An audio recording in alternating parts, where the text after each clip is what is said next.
Hello, people, and welcome to the Majlis. This is a weekly current affairs podcast of Radio Free Radio Liberty, focusing on Central Asia. I'm Mohammed Tahir, the host of the Majlis here in Washington, D.C. So we are on the verge of another important deadline in Tajikistan, which will present a solid indication on what direction the country is taking going forward.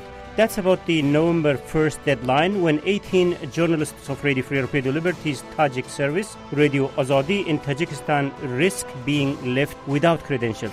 If the reporters are denied accreditation, this would add a new paragraph in the list of growing concerns about the treatment of independent media, members of civil society, human rights, and political activists by the authorities.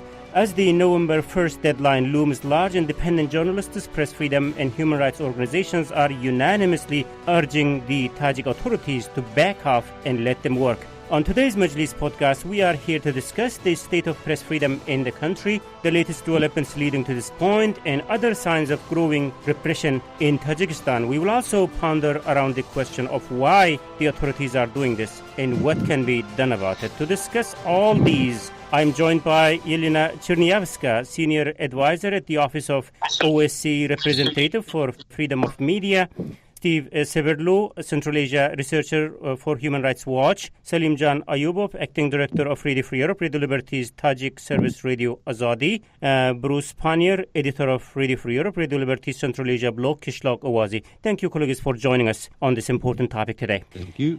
Thanks for having me. Very nice to have you. So before kicking off the debate, let me flag a report by Colleen Wood of The Diplomat. She just did a story talking about what these journalists losing credentials would mean to the larger question of press freedom in Tajikistan. I just wanted to give a shout out about this and definitely recommend you reading it. And second, today, the way I am thinking to run this show is, first, we will hear the latest from Salim John about what's going on with his journalists and all the details of where we are and what's expected next, good and bad scenarios. I have a number of questions planned for him, and feel free, colleagues, to stop me anytime and ask Salim John what you have in mind. Then in the second half of the debate, we are going to open up the show talking about some related developments in Tajikistan, why is it happening, and what can be done about it. So let's move on. So Salim John, what's the latest on the status of credentials of the journalists as we speak now? So the latest information is interesting. We have some very small signs that probably under the huge pressure, the ministry will discuss the issue. However, not clear what is ahead. And the moral of the Ozodi people in Dushanbe is good. However, we are seeing the decreasing number of the articles, decreasing number of the topics, especially the number of the investigative reporting is coming down. Although all of my colleagues are saying that we will do our job as we should do, as we have been doing in the past, and no worries. And if there will be even no accreditation, we still will find the way to deliver to our society independent, accurate, objective, balanced news and information. But in the reality, so I understand that it's very, very hard for them to be in such a situation when 5 of their colleagues are deprived of work and they're sitting home, and the date of November 1st is coming closer and closer. I fully understand them and I feel them that how it's so. But still we have hope, because my colleagues are pointing out that they are seeing how many people are supporting us on a social media, on different media organizations, and they are happy about it, and they are full of will and hopes. Yeah, I think there are a couple of points I would like to expand on what you just said. First, you said you are getting very small signs of some sort from the authorities. Is there any bone to it? I mean, can you expand on that? And what kind of sign is that? I'm not sure if I should disclose all things, but, actually the language is the same, but the tone is different. As you know, I am in constant contact with the people in Ministry of Foreign Affairs and always asking them, always pushing them. So when there will be a final decision and will you say yes or no or thing like this. This morning, the tone was much softer than all the other times. So, and the message was, let's wait a few more days and we will see things like this. So, and also from another source, I received an information that the ministry is asking some media experts to think about how to, because if you remember in the statement of the National Association of Independent Media and the Media Council of Tajikistan, there was a very strong point that the regulation is outdated and based on a previous version of the media law. So the ministry is asking some of media experts that have to specify the accreditation regulation, have to update it. So it's also a small sign that probably they will think about the issue. We don't know what they will do first, to renew the regulation, or first they approve applications of my colleagues and then to work on renewal of the regulation. I have no clue, but those are small signs that something is going on, some movement is taking place. Yeah, Salim John, you also said 5 of your journalists are already sitting home after their accreditation requests being denied. So this is not the first time we are kind of faced with this situation. But is there anything to compare, like similarities and differences in terms of the authorities' behavior between now and the days which led to the situation in which your reporters were no more able to work in Tajikistan? I'm talking about the 5 journalists who don't have accreditation and sitting home. Sure. As you remember, the same situation happened back in 2016 when Ozodi published an article about the business interest of daughter of the president, and the ministry revoked at once 6 accreditation cards and told our journalists stop working for RFARL. But under the pressure of international outcries, in 2 weeks they decided to reverse the decision and returned all the accreditation cards. So this was something else. But now, of course, because the duration of waiting the decision of the ministry is becoming longer and longer, months, of course, it's a big difference, and that's why probably some of my colleagues are saying that maybe they will lose their jobs forever. Actually, thanks to RFARL for the support that we are keeping all those people on board, and time to time we are inviting them to Prague. So the difference is that probably the pressure of the whole situation is much bigger than before. Colleagues, feel free if you have any question to ask Salim John.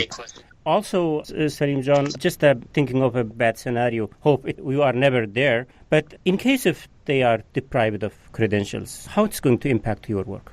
Yeah, of course, we are thinking about Plan B and Plan C and all kinds of possibilities. In this case, so we will be working like the RFARL Uzbek service or Turkmen service without bureau, Azeri service also. So we are thinking many different ways. Of course, we will survive, no doubt. However, we want it to be normal as we had been before with the accreditation, because another benefit of the accreditation is that then we will have access to official events, to state archive and things like this, Yeah, so you are not going to let this situation impact on your production in this other way. This is the plan I heard from you, right? Yeah, right. Of course. And the people who are supporting us on the social media just saying that it's ridiculous that the government is trying to silence some media organization in 21st century when there are a lot of ways to continue its job. Right. Okay, maybe here I should bring in Yelena, you here. So, you guys closely follow this situation, developing situation in Tajikistan, and we really thank you for your support on this. So what is this going to mean to already squeezed space for press freedom in Tajikistan in case these journalists lose their credentials? So firstly, as you no doubt know, the representative has reacted twice to the situation with the journalists of Ozodi on their accreditation earlier this year and yesterday in a tweet asking to reconsider this decision and find a solution which would provide accreditation I must admit that this situation is not, unfortunately, unique in the OSCE area nor in Central Asia. And so much so that back in 2016, where, as Salim John has reminded us, there was this situation to which the previous representative reacted. There was a communique which is available online by the representative on freedom of the media on accreditation and access to information. And it is unfortunately a frequent scenario that accreditation of foreign journalists or the staff of foreign media outlets is used not as providing an additional privilege to journalists in accessing state agencies or information, but as control of the content, as restriction of the content, or as a precondition for entry into the country or obtaining the visa. And the communique clearly says that this is inconsistent with obligations in the media sphere which participating states of the OSCE, of which one is Tajikistan, took upon themselves. Moreover, the right to freedom of information and freedom of journalists to pursue their professional duties abroad is at the core of the Helsinki Final Act, and it is a sine qua non of building trust among participating states. Right. So, in principle, it shouldn't be used as a big club which would control, even if this content is viewed by the host country as politicized or alien propaganda, to use a different term. Yeah. Nevertheless, accreditation may not, says the representative in the communique, be used as retaliation to such content which is perceived as unpleasant by the hosting country. So that's what we would want to invoke once again, because unfortunately this happens over and over.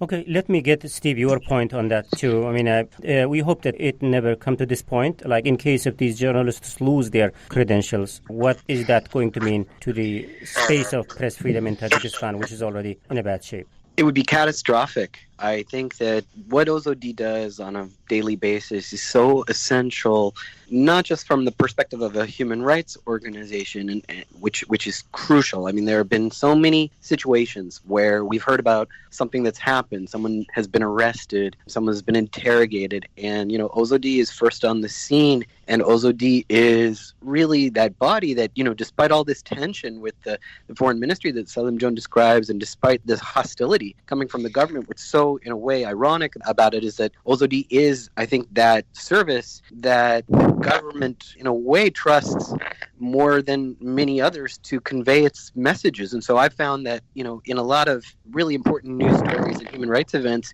the presence of Ozodi allows situations to sometimes be resolved in a good way. And I think the government, probably large parts of the government, inside the government, I'm sure there's a critical mass of people that understand just how important the presence of Ozodi is. So it would be catastrophic. It would compound seriously deteriorating human rights situation. And specifically with regard to freedom of expression, we've seen Asia Plus being blocked recently, another very prominent, important source of news. We've seen what happened to publications like Ozodi, Taj News, Nigoh. We've seen them all die. And I think this is a hill that I think is great that the U.S. government and Radio Free Europe is being so public. And the president of Radio Free Europe, his trip, Jamie Fly, to go raise this issue. I think this is the right approach. I wanted to say to Salim John and to Radio Free Europe, we're happy to see such a robust and public defense of the service because, as we've discussed in previous podcasts, I think Tajikistan is one of those cases where public pressure sometimes does work. We saw what happened with the case of Khairullah Mirsaeedov, the journalist that was freed after a very open social media campaign. And we've seen other cases where Dushanbe has had to relent. And I really hope, and I think this is the right approach. And I think turning up the heat and looking at the other instruments of U.S. government leverage, are important. One other point, I thought I was happy to see the National Association of Media, Nansmit, and the Media Council of Tajikistan make a public statement that may indicate in a way when you have voices inside Tajikistan in the media community speaking out, that may indicate that, again, there may be some moderate voices in this conversation within the government.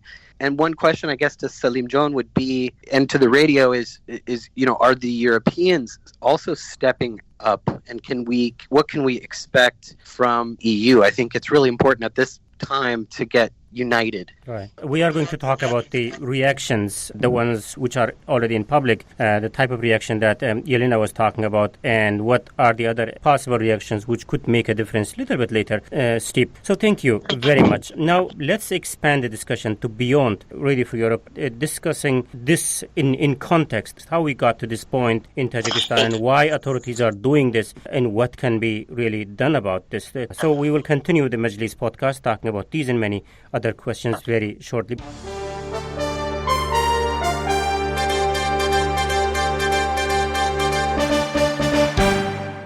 First, let me recap the debate here. That today on the Majlis podcast, I'm joined by Yelena Chernyavska, Senior Advisor at the Office of the OSCE Representative for Freedom of Media, Steve Severlu, Central Asia Researcher for Human Rights Watch, Selim John Ayubov, Acting Director of Radio Free Europe, Radio Liberty's Tajik Service, Radio Ozodi, Bruce Pannier, Editor of Radio Free Europe, Radio Liberty's Central Asia blog, Kishlok Ozodi. I'm Mohammed Tahir, Radio Free Europe, Radio Liberty's Media Manager for South and Central Asia, here in Washington, D.C., and we are discussing squeezing space for freedom of press and civil liberties in Tajikistan. Okay, so let me bring you, Bruce, on here. This is certainly a pressing matter, the November 1st deadline.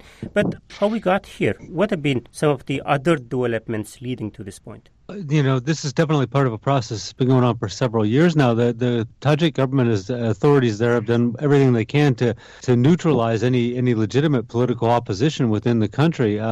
Going back to Zaid Saidov years ago when he declared that he was going to have a new political party, and right away they went after him. And he faced multiple charges, ended up being sentenced to a lengthy term in prison. And after that, they went after the Islamic Renaissance Party of Tajikistan and effectively banned the party and tried to neutralize it to the greatest extent possible. It's been declared a terrorist group or an extremist group inside the country and can't operate at all. They've tried to get Interpol to go after the leadership that was outside the country. So there's a lot of things that have happened here to neutralize the political opposition. Why is it happening now? Sure, there's many reasons, but of course what we have here is a situation where there's an inevitable power transition that's coming up in Tajikistan one of these days. Imam Ali Rahman has been in power since 1992. The end of that as president since 1994.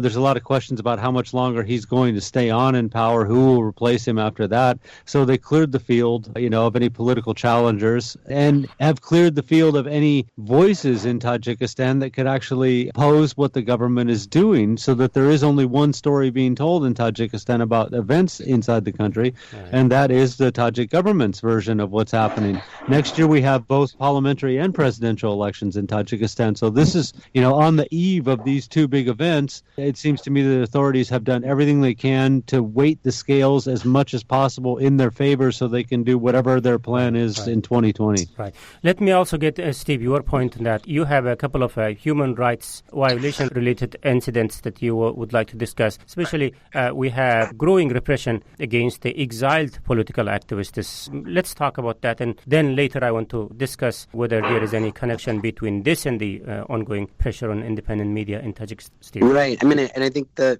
I completely agree with what Bruce was discussing, which is this sort of gradual clearing of all potential dissenting voices. We see that in what's happening abroad and what's happening inside, and those are very connected to I think an increasingly paranoid style of governance. And again, thank you for doing the podcast. Such an important time. We had a really big development when we saw that Tajikistan's national bank issued a list about, I'd say, in the past few days, where they added a number of quote-unquote terrorists to a national bank list. And guess who was on that list? A number of civil society activists who participated recently at the OSCE Human Rights Conference in Warsaw. So this is a direct rebuttal or a direct response to people raising their voices and doing what you're supposed to do at the OSCE, which is raise human rights issues, by putting people on a list which really has some devastating consequences. If you're put on this list, you can have trouble operating your bank account in Europe. You can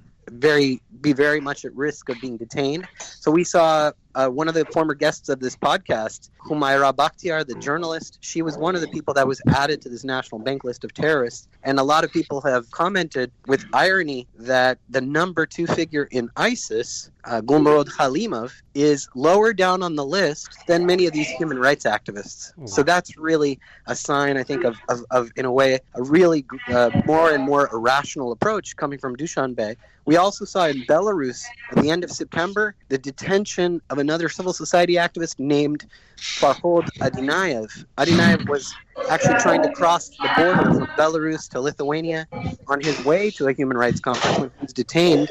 And now he is at very great risk of being extradited also on terrorism and extremism charges to either Russia or Tajikistan. So we're really worried about that development. And as I said, we also saw a Tajik activist already deported from Poland in late September to Tajikistan from Group 24. His name is Mustafa Hayotov. So a lot of things are happening which worry us greatly. And I think the Ozodi issue sort of, in a way, it clarifies even further that this is a crisis. This is a crisis, a wide spectrum of issues. And so we should take a really hard look at what the policies are. Okay. And also besides Ozodi, I'm sure, Salim Jan, you also follow what's going on with the Asia Plus. Is there anything you would like to add on the type of challenges they are facing at the moment in Tajikistan?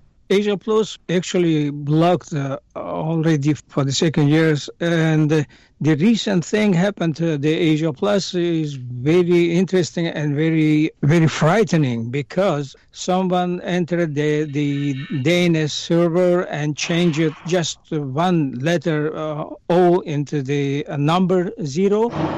And so the whole web page disappeared from virtual environment of Tajikistan and elsewhere.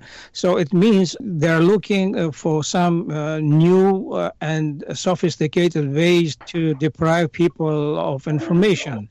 And also what Steve mentioned, I should say that when I stayed for 1 month in Tajikistan, in Dushanbe, and have a different meeting with different people of different levels, including a lot of officials. So the main message seems that the main problem of Ozodi is that please do not mention IRPT and the Group 24. It means don't mention any opposition groups in your content, so then everything will be okay. And there were interesting discussions when I'm asking them, all right, so just a few weeks ago, there was an information we published that the head of the parliament said the IRPT was the biggest obstacle of the development in Tajikistan for the latest 20 years. Shouldn't we publish this? No, you can publish that. It's okay, but you shouldn't publish something else, And I'm telling them, is it a double standard? So you want us to publish this and you don't want us to publish something else. So, and it doesn't mean that you are interfering internal affairs of the media organization. Doesn't mean that you are violating media law and censoring the media organization, thing like this. So, but still even last day when I met those people, again, they say, okay, goodbye. So, but remember, don't mention those parties and everything will be okay. I don't know how to explain that. So this is the issues. And also they don't want us to touch the members of the presidential family. But again, I am telling them, look, the family is everywhere. Pick up any type of business and someone is here. Someone is sitting there, How not to touch them when the news is coming. But the main message of mine was that we are not criticizing, we are not prizing, we're just informing people that what is going on around them. We wanted to help you to build educated society, that otherwise you can't build the normal state. All of you know that how many young people went to Syria and Iraq to join ISIS.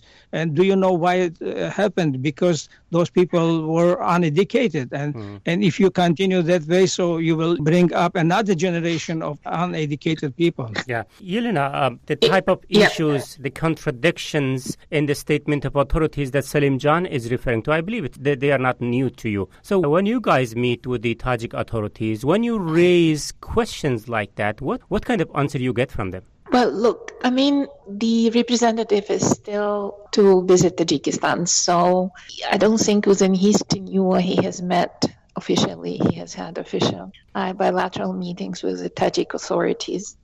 One does get reactions to interventions, whatever publication which the representative makes, be it a press release, a press statement, be it a tweet, be it a letter which is not published but is still registered in the semi-annual report of the representative to the Permanent Council, which represents all participating states. All of these interventions are logged, and normally the representative receives answers to them through the authorities. Whatever we receive as correspondence must remain in the files. So it's not an official statement of the Tajik authorities, and I'm looking forward to the situation when Mr. Desir would be able to visit Tajikistan and have bilateral meetings. So that's answering that question. I would want, if you allow me, to go back to several cases, because preparing for this program, I looked at the recent interventions within 2019, 2018, and they repeat themselves. It's always shutdown of the internet, blocking of certain resources, including Google services. Yeah. And then recently, what we have to mention here, there was an intervention on intimidation of relatives of a journalist. That's another tool which has relevance to the points you have mentioned. And all these issues were raised by the representative. Right. The concern of the office and the concern of the representative is that countering violent extremism and countering terrorism propaganda actually should not encroach on freedom of the media, because as Salim John has very aptly put it, if people are not duly informed, there is a vacuum in society. There must be a robust societal debate on these issues, and it should be done by quality media, by professionally trained qualitative journalists. So that's the only way to go ahead, and media literacy and many other issues. Thank you, Elena. As we were talking about, the situation in Tajikistan is getting more depressive by each passing day, and we have seen a number of similar cases in the past, be it like in terms of press freedom or other universal values. Authorities are coming up with different ways to pressure them. And it is always useful when your office kind of reacts on those things. But it's not been able to stop Tajik authorities, hold them back from continue the repression. Is there anything you are thinking of doing in case if these journalists also lose their credentials on November 1st, other than statements, something new which would push them to hold back? Look, you really have me there, because I cannot decide on that. The political decision is always taken by the representative. So I'm sure he will think of something. I do hope it will not come to that, but I'm sure there will be some sort of reaction. On the political side, the political reaction, it's difficult to say. However, I must admit there is a group of friends of freedom of the media within the OSCE participating states, and they're very active. The office is not part of it. We may not be. However, we are informed by them about their activities. And I would say that's a very powerful group of people and of the countries within the OSCE family. So. Okay. Let me bring you, Steve, in here. What I was saying to Elena, whenever we hear some negative news from Tajikistan, there is certainly a reaction from this or the other office, but they were not enough to hold the Tajik authorities back from taking some more negative steps. Is there anything else could be done? Could there be something more which could be useful here that we are not yet seeing happen? Well, maybe let's start from the U.S. as Yelena has covered the OSCE very well, and I also, recently having been at the Warsaw conference in October, I did meet with, or Human Rights Watch, I should say, met with many of the delegations that make up that Friends of the Media group, and you did sense, frustration, and it's a growing frustration among the ambassadors to the OSCE, and at least an acknowledgement that There could be actions within the OSCE context that they could take. I mean, some of this is sort of inside baseball for the OSCE, but sometimes we speak about this thing called the Moscow mechanism, which is where you have a group of states that can essentially launch an investigation, and they don't need the agreement of the member state, in this case Tajikistan, to actually launch a sort of human rights investigation. And they've done that recently on the case of Chechnya and Russia, and we've also seen a lot of actions on Turkmenistan regarding enforced disappearances. So, I think Tajikistan is very ripe within that context. But to move for a second, what can be done in the U.S.? Well, we're thinking also about the issues that matter to the U.S. government, and freedom of the media is one.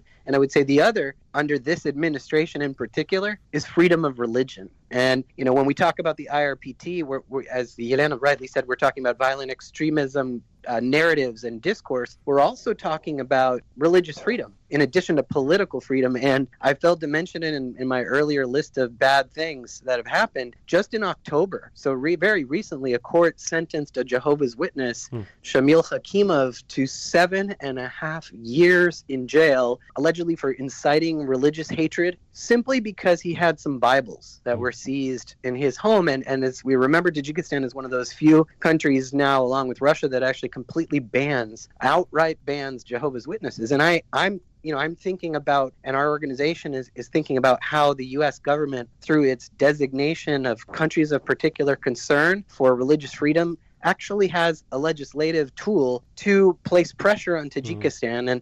And so I think we would look at that, and freedom of expression, freedom of religion are always related. I think that's an area where if the U.S. were to begin talking about using that legislation and potentially cutting off or restricting military aid or other kinds of aid, that might get Dushanbe's attention. So earlier, Steve, you were talking about what the European Union is doing, whether they are paying enough attention.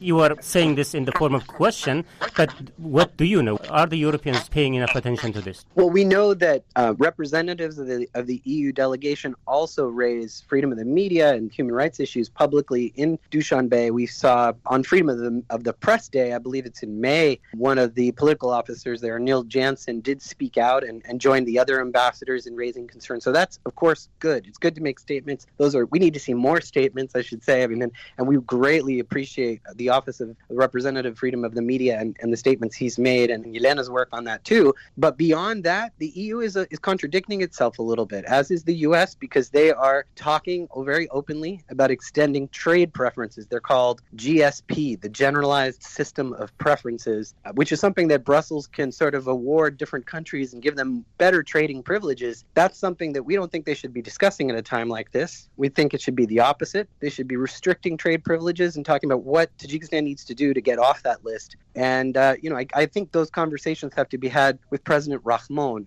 not just the foreign minister, because clearly the decisions are being made at a higher level. Okay, Bruce or Salim John, feel free just to jump in here. My other question was also, we have seen these encouraging statements coming out from Tajikistan by the Tajik journalists. Has there been enough reaction so far about this particular case that we are talking about here, the deadline on November 1st? Have you seen enough reaction? I would say it's never enough, but I have been pleased. It's certainly stronger than I had expected. So this is all very good, including the letter from U.S. officials, about what was going on there. So this helps. I mean, this is, at the end of the day, none of these countries want to have really a bad international image, even the worst of them. It's good when these things keep getting raised by international organizations and the spotlight is all of a sudden turned on and it's negative news that's coming out, because, I agree with Steve that this is one of the only things that's really been proven to moderate the behavior of some of these governments. Tajikistan certainly is a great example where they don't want the bad publicity, and when it keeps coming, then they alter their behavior a little bit and try to bring it more into conformity with what people in the West certainly would consider normal practices. So, and if for some reason they don't agree to extend accreditation to the Ozodi journalists, then I would hope that it'll be 10 times as much bad press for Tajikistan as it already has been. Salim John, anything to add here? And also, I was wondering, what kind of pressure really works in Tajikistan? It's hard to say. I heard something that maybe it works. I remember a comment under the picture of Ozodi correspondence on the Facebook. They are saying we wanted to continue our work. A guy is writing that I don't understand. So the Tajik government is expressing on the radio, which is funded by U.S. Congress, and the next day is bringing $3 million aid to the Tajik airport, the Dushanbe airport. How to understand that? So it could be a clue that if you want something, should do something. So, but again, another type of thing that could have an impact that I will go back to the statement of the National Association of Independent Media, NANSMED, and Media Council. At the end of their statement, if you can see that there is a point that we are ready to help you to update the regulation that's signed by the Tajik government in January 27, 1995. So when they pointed out the real facts, the law, the regulation is not related to the law, and even it's against the law. So also it has a impact on the government. So it means when I'm talking to my journalists, I am always telling them that do not say anything. It's good or bad. Just bring the facts. Yeah. So here the fact started working, and the Ministry of Foreign Affairs invited experts. Let's see, is it true or not that our regulation is against the media law. Okay, Mohammed, if you allow, can I inject one more sort of, in a way, point or question for the panel? Because I'm curious to hear if you and Salim John, Elena, and Bruce have some thoughts on this. But when I kind of briefly alluded to this, this new terrorist list, in quotes, from the National Bank, what it does is, again, makes a mockery of the fight against violent extremism or efforts to prevent violent extremism. And, when I think about leverage, when I think about your question of what can be done to make this government change its behavior, I think, again, back to the geopolitics, both of the withdrawal from Afghanistan, which is still there, and the equities, I guess, for NATO and the U.S. and needing to rely on Tajikistan, that issue is still there and probably restricts the U.S. government in what it is willing to do to challenge Tajikistan. But then in the fight against ISIS, when you have a government acting this way and being incredibly irrational, it would just seem that you should get some of the voices in Washington and Brussels and Berlin and other places that care about stability and care about the ISIS issue to also get into this discussion of governance and of stability in Tajikistan and also, bring some additional cards to the table. And, Bruce often knows really well about how this plays out geopolitically. And I don't know if you think that's a realistic card to play. Sort of, Tajikistan, you're worrying us. You're really making us nervous in terms of how your situation, your political situation, is becoming more and more unstable, and especially in this lead up to the election. That's an interesting point. And let me end the discussion getting your views on what just Steve has raised. Bruce, do you like to take it? I absolutely agree, of course, with this. That it should when Steve pointed out that Humaira is listed further up on this new blacklist that the central banks put out than Gulmurat Halimov, who's the Minister of War for a terrorist group. The so-called Islamic State. How does that work? People should call them out on that and say, in what way can you possibly consider journalist who's in self-exile abroad to be more dangerous or merit more attention than someone who we know for a fact is leading terrorists in battles, and they're doing horrible things. I mean, it's ridiculous. To some extent, some of this stuff is already going on. People like Edward Lemon and others have called out the Tajik government on their abuse of the Interpol system, and that needs to extend to other areas too, where when the Tajik authorities make these absurd claims about the danger of one of their nationals, people have to push back on that a little bit and say, this you make yourself look foolish by doing this, And I agree that there's a lot. Tajikistan, okay, if they have I know that they're getting a lot of money from remittances now, but they still are largely donor dependent for a lot of things. And,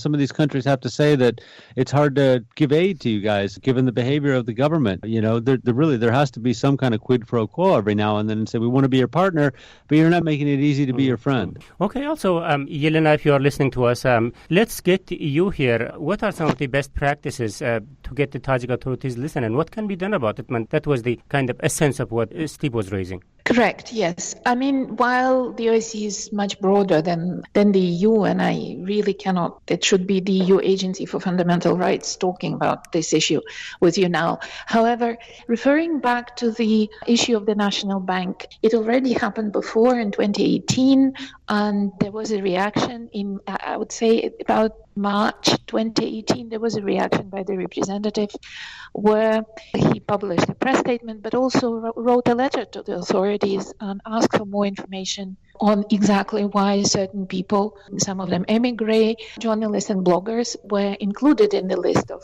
people close to terrorists or extremists themselves. And I must say that as a result, we were informed that certain names were removed from the list. The representative also had an explanation from the Tajik authorities about why and who were included. So this is one thing. Another thing is that, you see, the OSCE is primarily the security organization, I would say. And I cannot talk for other institutions within the OSCE, but the so-called Department of Transnational Threats works a lot. Our colleagues from that department work with national authorities, law enforcement, prosecutors, investigators, and judges on the issues of countering terrorism and violent extremism. And I must say that representatives of our office, but inasmuch or dear, so people representing the human dimension, the other viewpoint of things, are always part of these meetings. And we have been touring Central Asia, let's say, for a while with these issues. So there is this behind-the-scene work.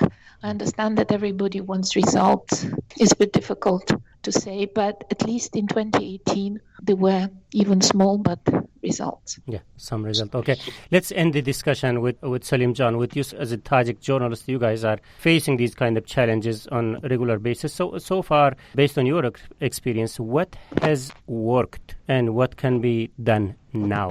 Thank you. If we will talk about what happened in 2016, I know for sure that the visit of Peter Buryan, EU representative to Dushanbe, and directly talking to Rahman and explaining the EU position resolved the problem of the 6 our journalists who were deprived of accreditation. And when I met with him in Dushanbe last September, and I asked him, and he himself recalled this situation, and promised that he will repeat it again. So, and he met with Rahman at the time, but I know nothing about the results. Terrific. Thank you very much. Salim John Ayubov, Acting Director of Radio Free Europe, Radio Liberty's Tajik Service, Radio Ozodi, for your time and thoughts today. And also big thanks goes to Yelena Chernievska, Senior Advisor at the Office of the OSCE Representative for Freedom of Media, Steve Severlu, Central Asia Researcher for Human Rights Watch, and Bruce Pannier, Editor of Radio Free Europe, Radio Liberty's Central Asia blog, Kishlok Owazi. Thank you, colleagues, for your time and thoughts today. Rahmati Kalon. Thank you so much. Thank you. Bye. Thank you. This is it from me, Mohammed Tahir, host of the Majlis podcast. Until next week, bye-bye.